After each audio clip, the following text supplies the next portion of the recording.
Cinema 4D Release 18 makes a small but important change to the default settings for your live selection, as well as your rectangle, lasso, and polygon selection tools. In previous versions of Cinema 4D, it was really easy to accidentally select the back portions of your object because you would very often find yourself toggling on this only select visible elements option. Or you might find yourself in the front view trying to use your rectangle selection tool to delete parts of your object only to discover that large swaths of it still remain.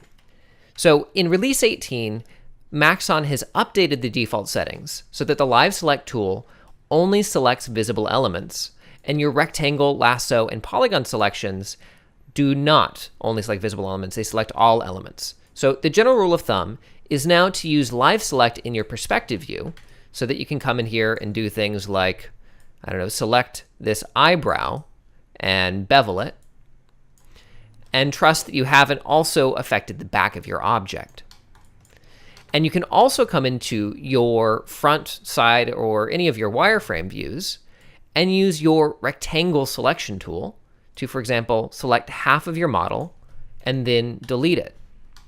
So again, the general rule of thumb that I like to use is to use my live selection tool in my perspective view where it's typically shaded, and my other selection tools in my orthographic views. So for example, I might come in here with my polygon selection tool,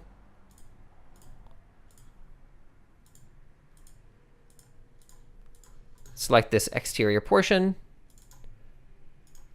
and hit delete, and now I've created half of a mask, which I could then throw into a symmetry object. So again, a very simple tweak, but it'll save you a lot of grief as you polymodel your objects.